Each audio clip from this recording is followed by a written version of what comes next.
ভারত আর ইংল্যান্ডের মধ্যকার প্রথম টেস্ট ম্যাচটি তো ইংল্যান্ড জিতে নিল।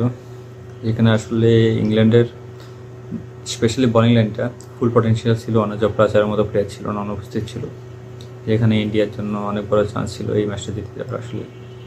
এবং ইন্ডিয়া আসলে খারাপও খেলেনি আসলে। টেস্ট ক্রিকেটে পঞ্চম দিনে 300+ টার্গেট চেস করে জিতে যাওয়া, আসলে এটা ইংল্যান্ড আর অস্ট্রেলিয়ার মতো দল ছাড়া আসলে কেউ চিন্তাও করেন। ইন্ডিয়ার জন্য আসলে ব্যাড লাগে বলতে হয়, কারণ ইংল্যান্ড ছাড়া অন্য যে কোনো দল হলে আমার মতে ইন্ডিয়া এই ম্যাচটা হেসে গেলে জিতে যেত। কেউ আসলে সাহসও করতো না এই টার্গেটটি চেস করার টেস্ট ক্রিকেটের পঞ্চম দিনে। সেখানে ইংল্যান্ডের ডিকশনারিতে ড্র বলতে আসলে কিছু নেই ওদের, আসলে ওরা ড্র বলতে কিছু বোঝে না, হয় জিত নাইলে হার। ওইটা ইংল্যান্ডের স্টেট দেখলেই বোঝা যায়, তারা জয়ের জন্যই খেলে। কিন্তু দ্বিতীয় টেস্টটা তো শুরু হবে 2 জুন। সেখানে কিছু নিউজ দেখা যাচ্ছে যে আসলে ওইটার জন্য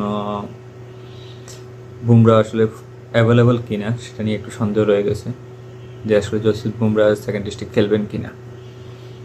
আবার এইদিকে জোফরা আর্চার ইংল্যান্ডের ক্যাম্পে ব্যাক করলো। ডেফিনেটলি এটা ইংল্যান্ডের বোলিং লাইনআপকে শক্তিশালী করবে, নো ডাউট। এখন আমার কথা হলো, জসপ্রীত বুমরা ছাড়া আসলে স্পেশালি ফেস ইউনিটটা সিরাজ বলেন বা প্রাদেশ কৃষ্ণা, শার্দুল ঠাকুর, এদের কি আসলে ওই ক্যাপাবিলিটি আসছে যে ইংল্যান্ডের 20টা উইকেট আসলে নিতে পারবে উইদাউট বুমরা? তবে ফর মি আসলে ইন্ডিয়ার যত ফেস বোলার অ্যাশট না কেন, তারা আসলে জসপ্রীত বুমরা হাফ না, অর্ধেকও না আমার ক্যালিবারের দিক দিয়ে। জসপ্রীত বুমরা ইন্ডিয়ার জন্য একটা আশীর্বাদে বলতে হয়। এখন যদি নিউজটা সত্য হয়ে থাকে এবং জসপ্রীত বুমরা যদি না খেলে থাকে সেকেন্ড টেস্টে, আসলে এটা ইন্ডিয়ার জন্য অনেক বড় বিগ ব্লো হয়ে বলতে হয়। এবং ইন্ডিয়া ব্যাক করিয়ে থাকবে যদি জসপ্রীত বুমরা না খেলে। তার উপরে আবার জোফরা আর্চার তো সেকেন্ড ম্যাচ খেলবে অলরেডি, এটা শিওরে। তো এটা ইংল্যান্ডের বোলিং লাইনআপকে শক্তিশালী করবে, এটাতে কোনো সন্দেহ নেই। এবং জোফরা আর্চারকে তো আমরা সবাই চিনি আসলে গতি দানব। ও আসলে আমার মতে ও উইকেট নিয়ে যতটা না খুশি হয়, তার থেকে বেশি খুশি ব্যাটসম্যানের হেলমেট বা মাথাকে হিট করতে পারল। ও মাথায় টার্গেট করে সবসময়।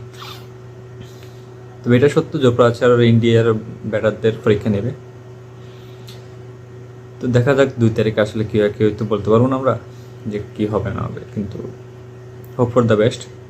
তবে আমার মতে যদি জসপ্রীত বুমরা আসলে না খেলে, তাহলে ইন্ডিয়া ব্যাক করিয়ে থাকবে।